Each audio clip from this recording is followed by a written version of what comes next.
Welcome to the Peak Potential Success Show. My name is Fong, and today we have another great guest. I've been very fortunate to meet this individual about a year ago, and ever since then, I've been following him on social media, watching what he does, and he's been spraying a lot of great knowledge out there, spreading a lot of wealth and also wisdom out there, speaking all over the world, publishing books. He's a very, very busy guy, and very, very excited to have him here.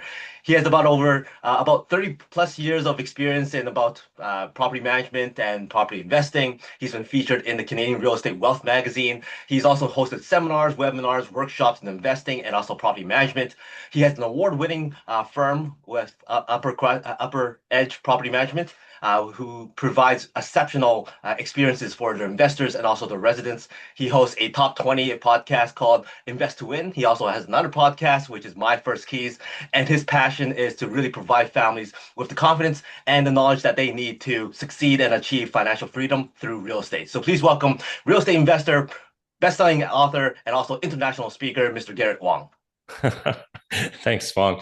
I feel like I'm walking on stage right now. That was a great intro. Thanks very much. Happy to be here.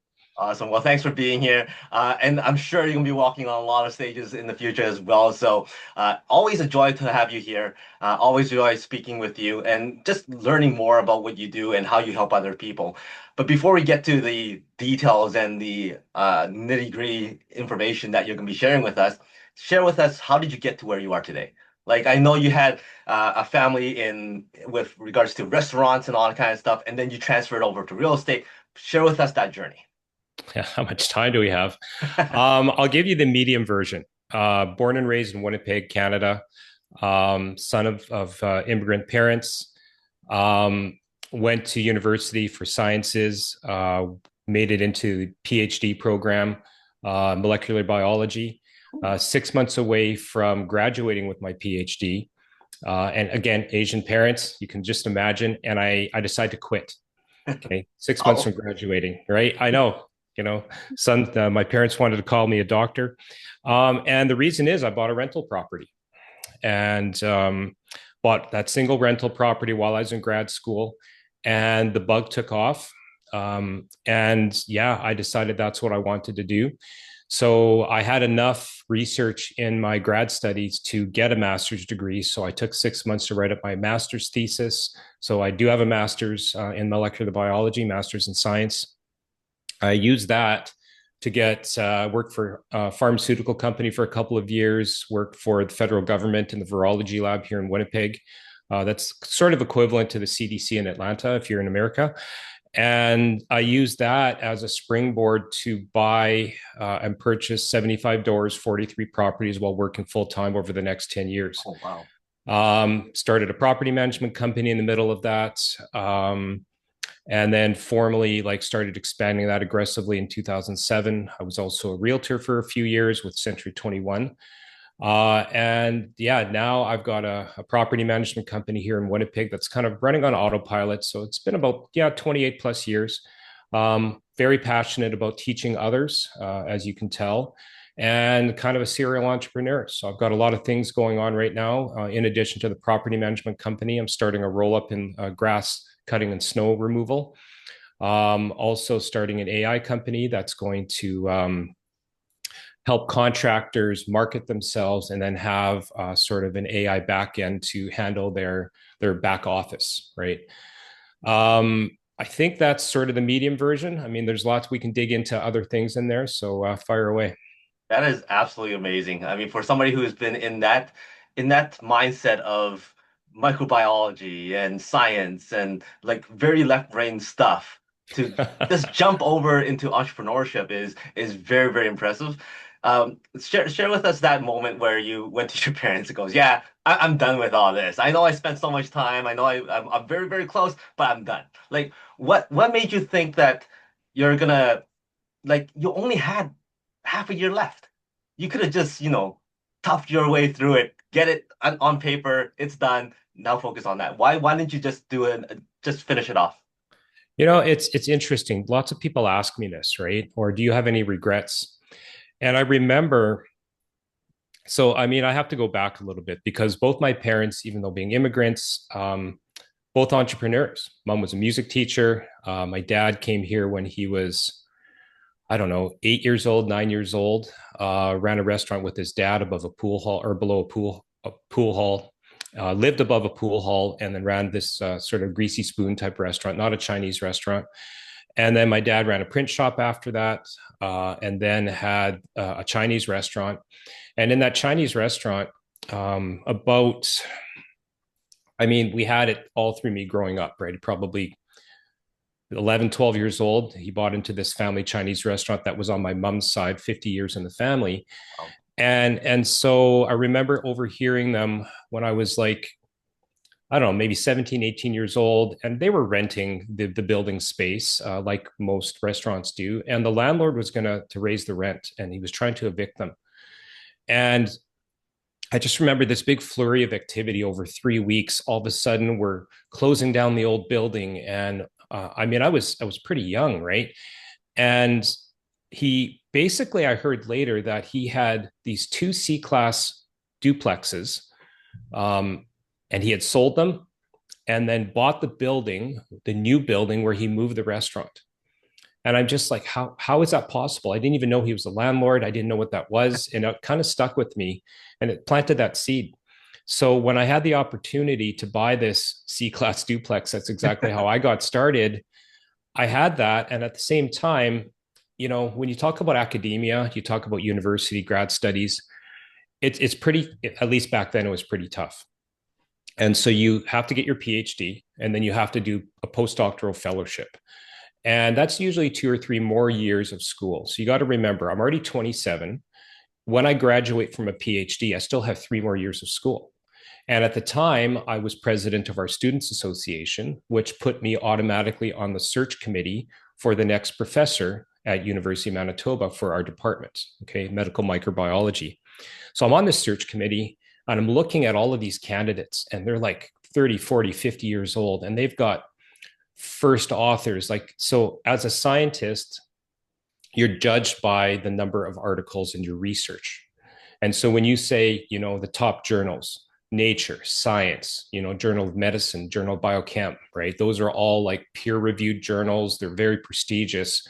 And the person that we had chosen to become an assistant professor at University of Manitoba, Department of Medical Microbiology, had like no word of a lie, 20, 25 first authorship articles and research in those journals.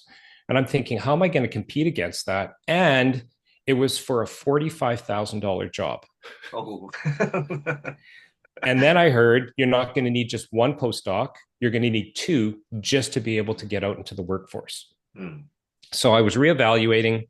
I thought my plan was actually to get my PhD and then also pursue an MBA and go into big pharma. But I bought this rental property and I had kind of this dream of, I was an avid golfer back then, walking around a golf course with a cell phone and a pager. Yes, I'm old enough to have carried a pager. So I got a pager back then. That's how my tenants got a hold of me. I have to go to payphones and I finally got a big old cell phone, those big ones that look like you're in the field in the military. It's back, 1997.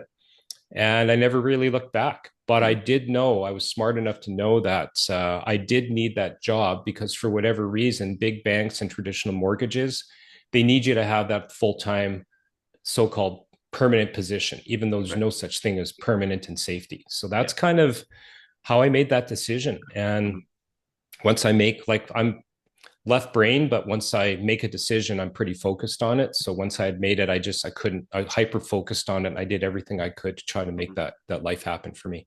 Wow, very, very cool. Very, very analytical way of kind of thinking, hey, what's the best use of my time? Because you could spend so much more years trying to get that PhD and getting like recognition there. Whereas if you take that effort and put it into here, you skyrocket, which you did. Now, having said that, your parents wasn't entrepreneurs themselves. They owned restaurants, they did this, they did that. Was that was their acceptance easier that you decided not to do the Not doctorate? at all. Not at all. Really? It's Like quite it's funny. It's quite funny because you would think, right? And there's a question that I always ask my kids, kids, they're like 20 and 21 and 23 now. But even at the dinner table last night, are entrepreneurs born or bred? Mhm. Right. And it's very interesting, right? Because you think, okay, my parents were both entrepreneurs. struggled, talking about how I heard them talking about how we're going to make payroll, we can't pay the cooks this week, all those different types of things. And yet, so they pushed me hard into sciences, into university. You have to get a degree, you have to get a good job. My mom had this saying, which sounds so bad now, you have to be white collar, don't be blue collar, right? And of course, for the audience, we know that white collar means, a doctor, a lawyer, an accountant, a profession, and Mhm. blue collar means you're wearing, you're in a trade, right? And yet, as we all know, home services is largely AI proof. It's not being disrupted. And people in home services, contractors, electricians, plumbers, they're making the most money out of everybody and they're driving the economy. It's quite ironic. So they pushed me to get a professional degree. And I don't regret it because, I was pretty shy growing up. When you say left brain, yes, left brain, but also very, very introverted. And going through my grad studies, I mean, they put you through the ringer there. Lots of public speaking. We had a weekly journal club where we had to do public speaking and present somebody else's research and then defend that research, even though it's not your own work in front of the entire faculty. Yeah, so I think all of those experiences kind of make somebody who they are, regardless of what pivot they take in their career in their Right. life. Mhm. It's funny you mentioned what your mom said to you. My mom said to me without saying that she wants me to be a professional, saying something like, "You know what? I really wish that my son will eventually be someone who could sign off on my passport." And at the time, only doctors Sign and off on my lawyers and pass. accountants. Okay. That's very subtle. I know. I'm like, well, that means I have to do one of these things. And the funny thing is, by the time I did get my engineering degree, they removed that requirement. Yeah. So you could Yeah. just find somebody who knows you for a few years. Yeah. So anyway, when it comes to lots of people transitioning from one career to another, lots of people would say, "Hey, you wasted all your time here. You wasted your efforts, your knowledge, and all that kind of stuff." You kind of mentioned it that it's somewhat transferable, but speak to us a little bit more about that transition. How much of what you were doing in your previous career has helped you succeed in this current career? Well, yeah. So being a left brain type of analytical guy, you have to remember what my background was and what. So I said I did a few years with Apotex Pharmaceuticals.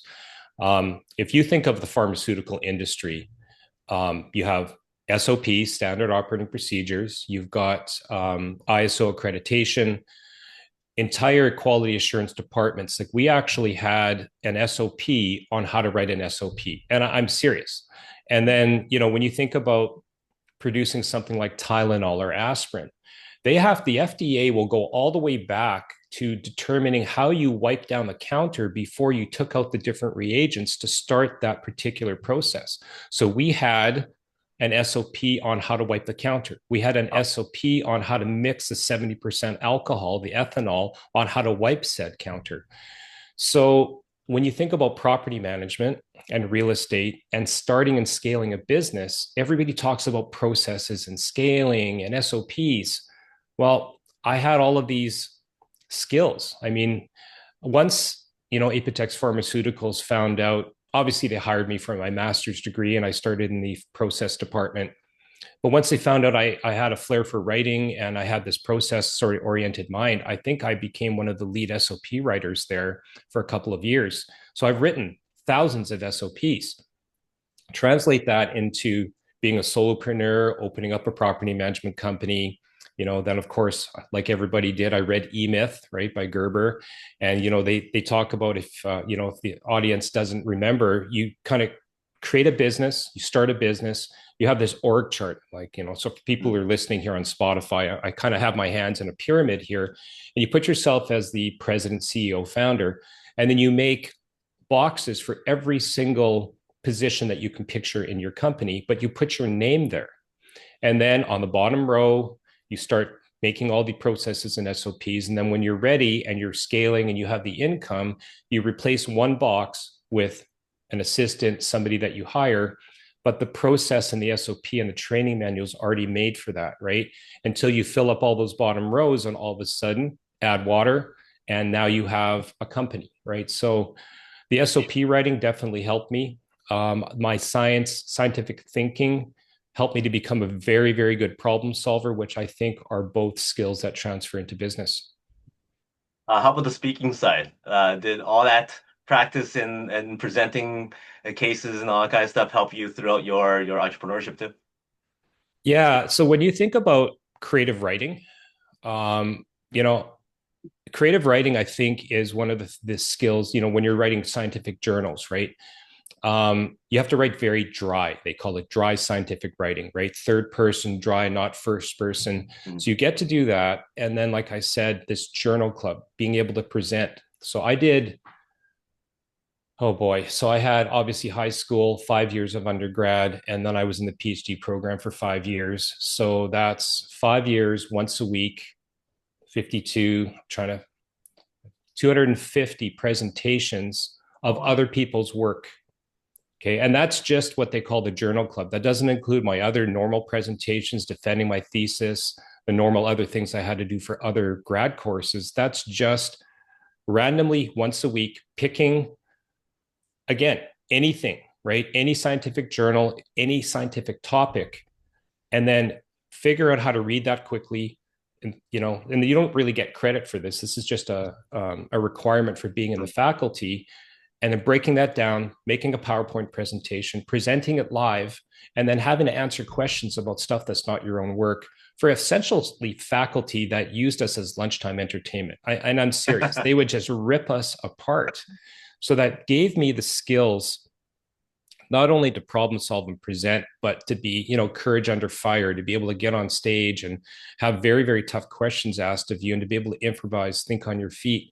So for a left brain introvert, you just learn skills on the outside, right, of what you're presenting. And I'm not talking about fake it till you make it. These are just skills that every business person has to master, or you won't be able to sell in the real world. One thing I find when it comes to scientific journals presentations is, and also being an engineer as well, Of I course, find yes. that those type of presentations are usually kind of dry. Yeah, They're energyless. They just present the information as it is, and that's kind of it. But what you're doing now, you're presenting to entrepreneurs, businessmen, CEOs, like wealthy individuals. You need to have that energy up. It's a different style of presenting. So it is. how did you cross that bridge? Did you just flick on a switch and go, okay, I'm this energetic guy now, or what did you do?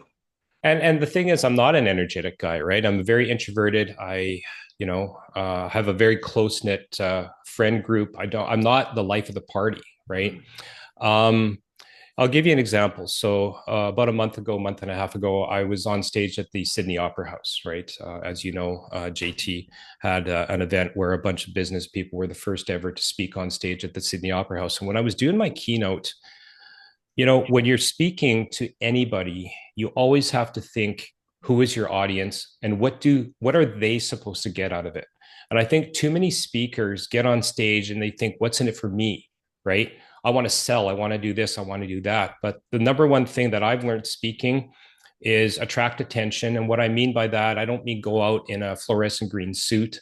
Don't run out screaming and yelling and making the audience do jumping jacks. A couple of years ago, I had two very serious life scares. I would say that they're my two defining moments, right? One, I had, I guess, a false diagnosis with a rare brain disease that was 100% fatal and only gave me 4 months to live.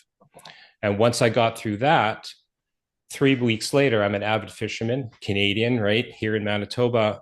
First fishing trip of the year. 3 weeks after I got my all clear, I was with my oldest son fishing, and the boat capsized and I almost drowned. It actually flipped on top of me and trapped me underneath the water. So we were only given 5 minutes at the Sydney Opera House. And how do you tell that story, which I've spoken on stage before, but it normally takes me like 30 minutes. I had to compress that into 5 minutes and attract the audience attention. So what I would say is the hook, right? I actually went out there instead of just introducing myself. I just stood there and I said very quietly, because that makes people attract attention or pay attention. Sorry. It was dark. I couldn't breathe. I thought I was going to die. And my youngest son traveled with me to Australia. And he said, because I was in the afternoon, it's after the lunchtime, lots of speakers. Everybody's on their phones. He said, Dad, it was really cool to see everybody kind of look up, get off their phones, and they were instantly dialed in. So with social media, with speaking, with anything else, it really is, sounds like cliche. It's about that hook and then about storytelling, right? So that's kind of what I learned. Very, very impressive. And yeah, having been through those types of experiences really changes your perspective on what to do and how to tell it and all that kind of stuff. So congratulations on that experience, and I mean the experience of speaking at a Sydney Not Opera almost House, dying. not the other two. Although it does pique my interest as to know how do they misdiagnose something that's so severe? So I play hockey, as most Canadians do, and I had a couple concussions. And so I'm picture that I'm in the middle of a podcast, in the middle of, I've got 18 staff and I'm in the middle of a staff meeting trying to train. And I'm just like, sorry, what was I saying? So that kept on happening. And yeah, I'm 54, but I'm not like 80 or something going through dementia, but it kind of made me think. So I ended up at my neurologist, who then sent me for an MRI. And then the MRI, she called and said, we saw a shadow on the MRI. We need to repeat it in 5 months. Now, because I had this medical background and I actually had a buddy who worked in neurology right across the hall, and my wife, who's a nurse, worked in neurosciences, I was just like, obviously very aggressive to the doctor. Like, I'm not going to accept that. Like, what did you see? Well, there was a shadow there. Don't worry about it. It's probably nothing. Some people's physiology are a little bit different. We just want to repeat the MRI in 5 months to see if there's been a change in your brain, right? And of course, my my jaw drops to the bottom of my toes, and I'm just like, so I wouldn't leave until she would tell me, and she said, okay, we're trying to rule out CJD, and now she says the acronym, and I already knew what it was. It's Creutzfeldt-Jakob disease. And the buddy that I'm talking about, who was just across the hall from me in grad school, was actually working on it. And it's actually related to mad cow disease, Oh, but wow. it's from sheep. And it's a prion disease, which basically means a protein in your brain just starts unfolding and scrambling until your brain is turned to mush. So she's like, don't worry about it. We're just going to repeat this in 5 months. But then I look on Google and the average lifespan is 4 months. So now I'm trying to wait for 5 months for a disease that's probably going to kill me in 4 months. And you could say, well, she didn't say probably. She said you're just trying to rule it out. But what human being, what father, what husband, right, what leader is going to not have their mind go crazy and Exactly. think like 4 months? And really, it's only like a month or two because the average people that pass away in 4 months have already been in a coma for three. Ooh. And how the disease exacerbates, it's basically somebody has a little bit, maybe they trip on the stairs, they scrape their knee, loss of motor function. 2 weeks later, boom, in a coma. Wow. So I didn't have time to get my affairs in order. My wife is freaking out, but she can't talk to me because she's also going through sort of a grieving process. I can't talk to her because it's going to freak her out. So it's a very dark place and a dark time withdrawing into your mind. And of course, your mind's going crazy, right?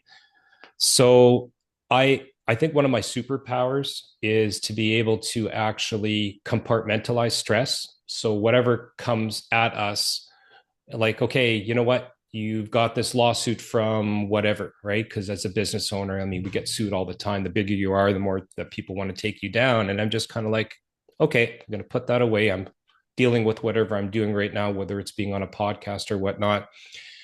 But during that dark time, I decided, well, if I'm going to be gone, who's going to run this company?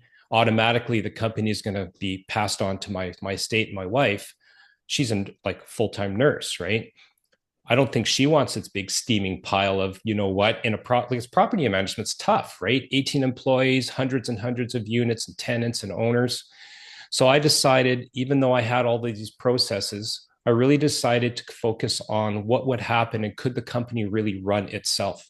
So I doubled down even more on executive policies and emergency procedures. And, they always say, if you want to know if your business can run, go away for a month, come back, see what's broken, fix some more things. And I know you're a business coach, right? You probably say these exact things. Go away for a week first, come back, fix a few loopholes. But if you can go away for a month or two and come back and the business is still not only just existing, but still growing, business development, sales, profit, then you become a silent investor in your business. And then you've truly become a business owner, not a solopreneur that happens to have a lifestyle business. Very, very true, and very well said. Unfortunately, a lot of people out there, it takes something drastic to happen for them to realize that importance. For you, you went through that stage and then go, okay, I'm going to implement all this stuff. It turns out a lot better now that having you implement all that stuff. What do you share with people who are, just trying to scale, trying to grow, but they haven't gone through this process yet? What do you do to help them take the first step into implementing these changes so that if something does happen, it's already in place? Well, I think it comes to like everybody throws around that term succession planning, right? It's almost overused, I would say. I You're an engineer, right? I always believe in reverse engineering something. Somebody just on Instagram reached out to me yesterday, responding to one of my posts, and said, "I want to get started in real estate. What is the first step?" And there's so many quote unquote gurus, those millionaires and billionaires on Instagram that have one or two properties, and now they've got these coaching programs. And what I told this person was, you need to figure out where you want to go, whether you want one or two properties to supplement your retirement, whether you want to scale into multifamily and take over that cash flow so you can quit your job. And once you know where you want the journey to be, then you have to plan the steps on how to get there. So if you're listening to this and you're in your job and you want to start a business, you have to think, what is the end goal of that business? And as we've both been trained, the end goal of a business is not to retire or whatever, it's the exit. So whether you're opening up a cupcake shop or you want to be a barista or you have a coaching program or a property management company, you have to be able to know what the exit is. And that exit better be selling that business, because too many, like I talked about how I'm trying to reach out to contractors, right, and really make their lives easier through AI and trying to, market their businesses for them. Too many contractors, after 40 years on the tools, kind of turn around, look at the shop, and then just metaphorically shut the switch off, turn the lights off on a very successful business, and they can't pass it down. Maybe they don't have kids, or their kids don't want it, and now they're just closing the doors rather than getting that exit that they deserve. So for in my tip, really, really long way of answering that question is, anybody who wants to be in business, figure out what that end goal is, reverse engineer the steps how to get there. And in there, it'll become very apparent how many employees do you need, what should your profit and loss be, cost of goods sold, all that kind of stuff, the multiples that you should be getting when you're trying to sell that business, and do the research now on whatever business that you're trying to start, on what are the valuations that other businesses can get. Because really, you don't want to just buy yourself a job. It's way too hard to be an entrepreneur. You want to be able to get 500,000, a million, 3 million, 10 million for that business in 10 or 15 years. To me, that's what people should be doing. Very, very important. Yeah. Have to have that end goal in mind, or else you don't know how to get there. For you, you went from property management, then into roll-ups, now into AI. Share with us that transition as to how did you come about, okay, this is now my next thing. This is all set up and kind of on its own. This is the next thing I want to do. Why?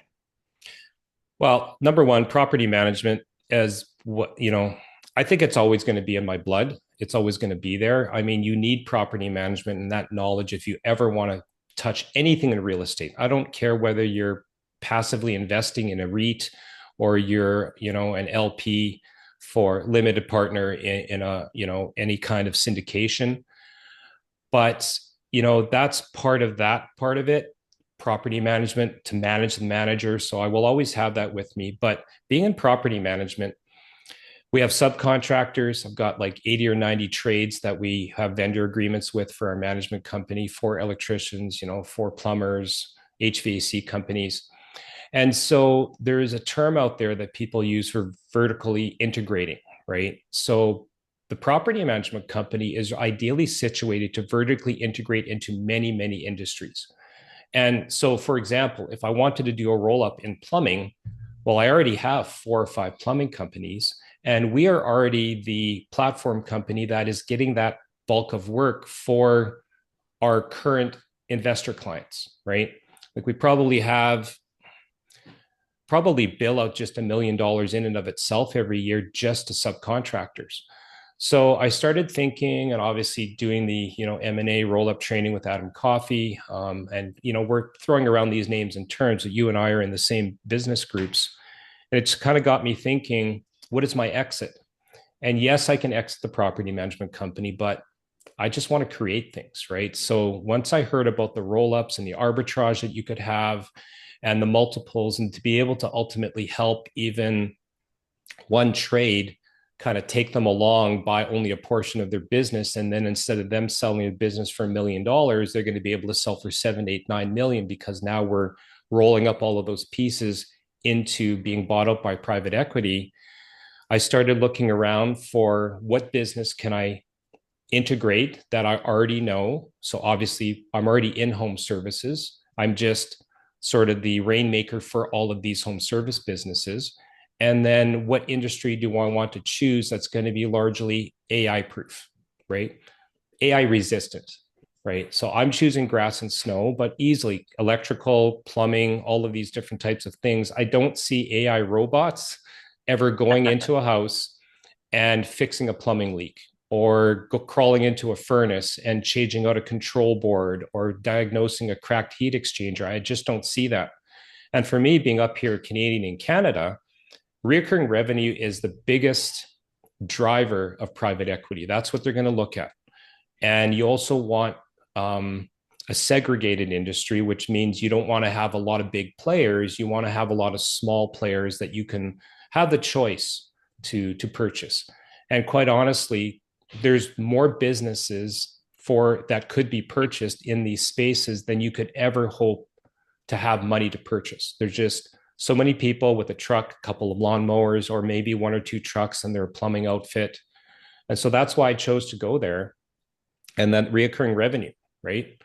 Grass from April till September, maybe eaves trough cleaning and yard cleanups in October, and November through March, snow contracts. And so that reoccurring revenue for me, choosing to do residential, knowing that I already am a marketing, have a big marketing department, a machine, if you will, for the property management company. It's pretty easy for me just to tell my staff, okay, change the CRM a few degrees to the left, and now we're going to start targeting a different type of client.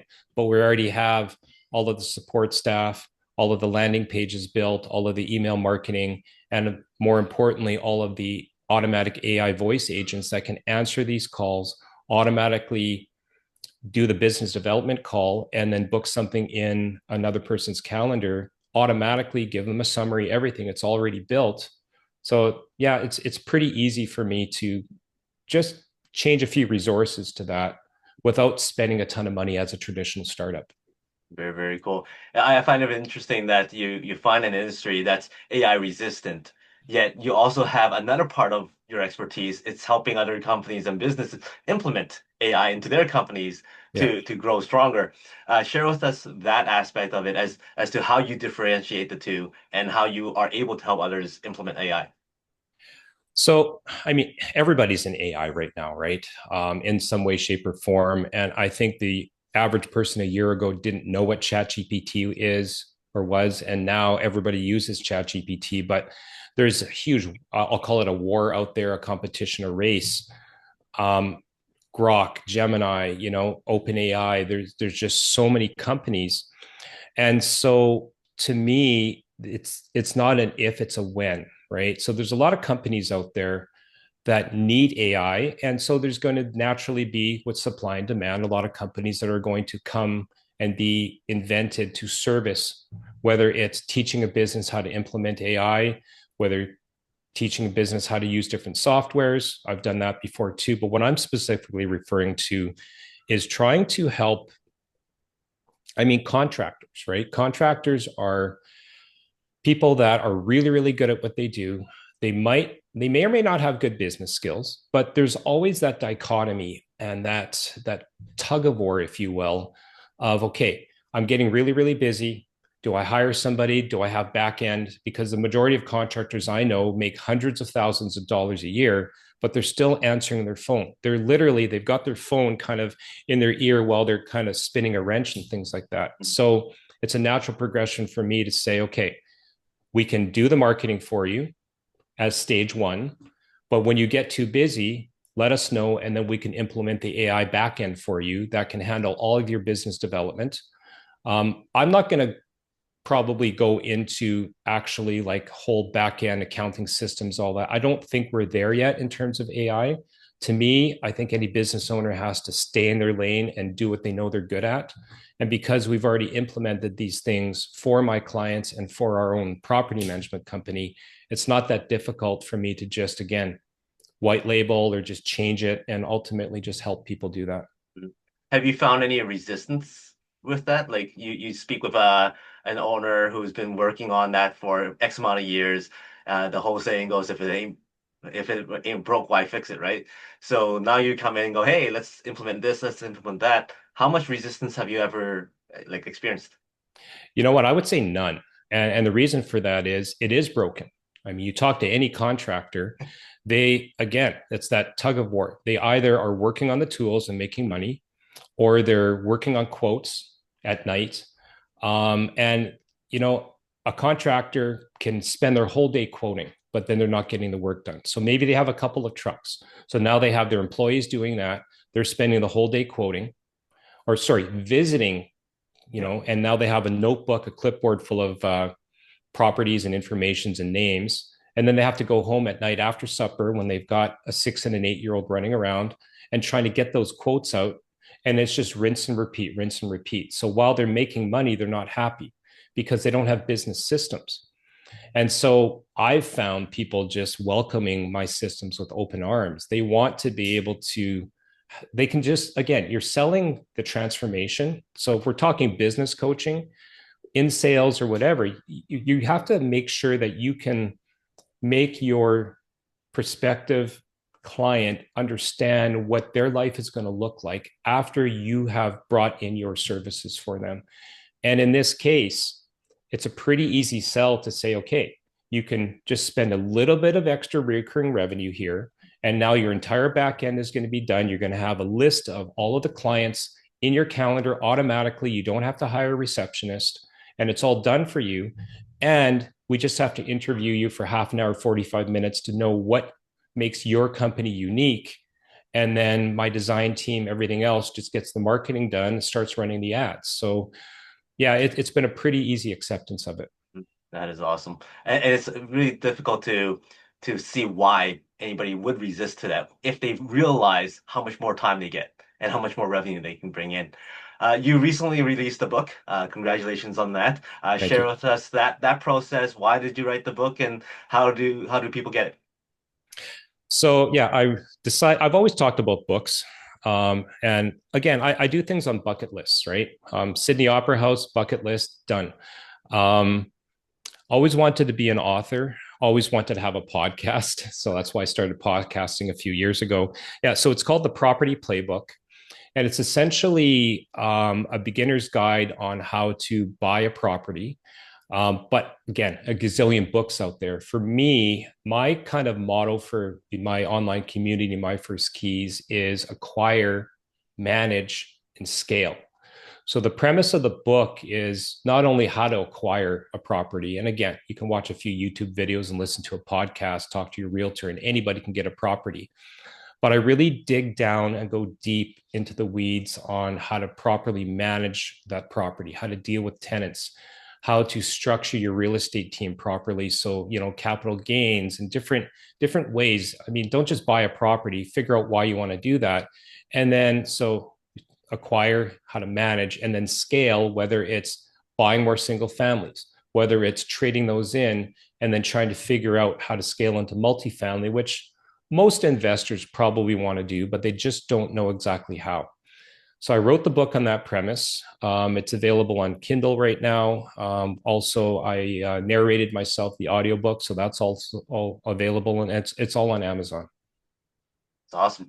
Um, what's the next big thing for you? What are you looking for? What's in the works? What's the next little while for you that you're excited about?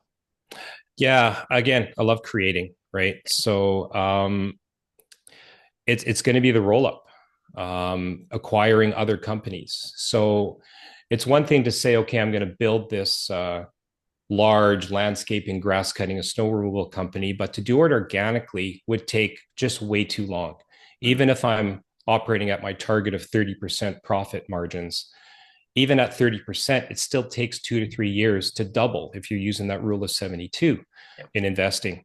So the best way that I've been coached is to buy other companies, to buy that profit, to buy that revenue, but you don't buy bad companies and try to think that you're going to rehab them. You buy good companies with good operators, become minority partners with them. They can come on or they can take a pure exit. So I'm really excited to be able to use what I've learned as a lifelong student and apply it to this next phase because, like I said, I just get excited with new things and I love creating and problem solving. So, people out there who are just looking to do something, what's the best type of people that you're looking for? Is it the roll-up side, the side that's learning about real estate? What type of clientele are you looking for? Look, I'm always like the real estate, my first skis community. That's a passion project. Don't make any money off of it really, just enough to keep the community going and pay for my community managers. That's more if anybody wants to learn from me. I've got several levels in there. Whether you want to learn how to scale into multifamily, I'm licensed in the province of Alberta for property management and Manitoba, but I have clients around the world. So that's more me just giving my expertise, how to go in, stabilize an asset multifamily, how to get it off rent control, how to lift it properly, CMHC, MLI select programs.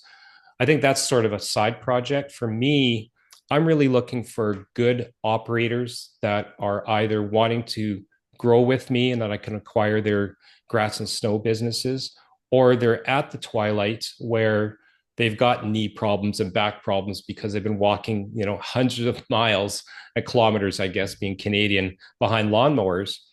But good companies that have good profit. And then, just trying to get out there and spread the word that I will be buying those companies and for market value, right? Not looking to get a deal on anything. I think if you're an operator out there, you're listening to this, come talk to me. We'll work out something, fair market value, and we'll see where that goes. Awesome. Let's say we put you back on stage and you have a few minutes to share one message. What would that message be? Whether it's life, whether it's business, whatever you want. What would you like people to remember Garrett for?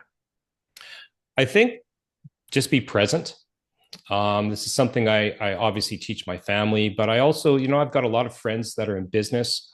Be present.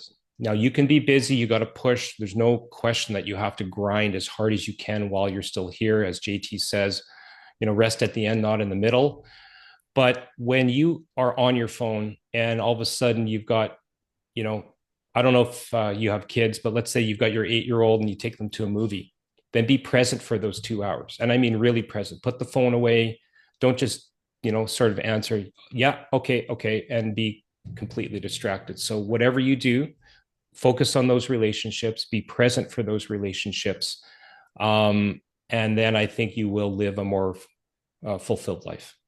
Awesome. Those are great words to live by. So thank you very much for that. Before I let you go, I got five quick rapid fire questions for you. Give me All the right. first thing that comes to mind. You're stranded on a deserted island, one food to eat for the rest of your life, no consequence. You'll still be healthy and fit. Fried rice. um, Hollywood calls and goes, "Hey, Garrett, we love your story. You're inspirational. You're motivational. We would love to do a biopic of you. Who would you cast to play you?" Oh boy. First You thing that can came bring to my you, mind you can was bring in actually you can bring in Hong Kong characters too, because I'll yeah, know what no, you're talking about. you said first thing that came to my mind, and it's Wong from Marvel, even though he doesn't look like me, but I love that guy. So Awesome. Well, Wong shows up at your door and says, "Hey, I got casted to play you. Let's hang out. Let's have some fun." What does that night look like? food. Yeah, just good food. I'm a foodie. I just traveled to Italy about 3 weeks ago, and yeah, just pasta, pizza, good food. Yeah. Awesome. You're in the car for hours on end for some reason. and there's only one song that plays over and over again. What's that song that you don't mind listening to and you won't get sick of? Bon Jovi, It's My Life. Great choice. My daughter listens to that all the time. And last but not least, give me a number from 1 to 5. 3. 1, 2, 3. Ah, so appropriate. Food.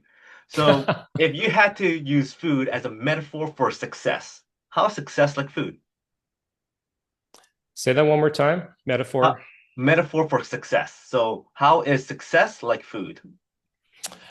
I think success is like food in the preparation of it. So I think somebody who's, a Michelin star chef plans the experience for that consumer at the very end, right? For the preparation of it, where they're sourcing their materials, what they want that customer experience to be like.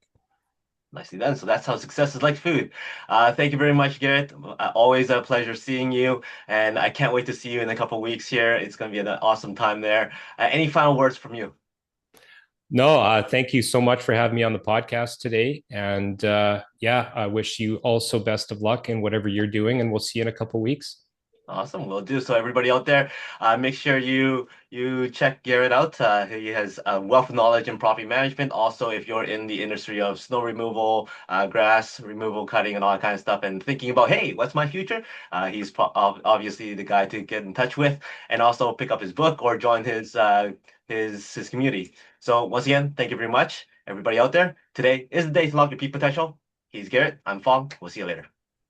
Thank you.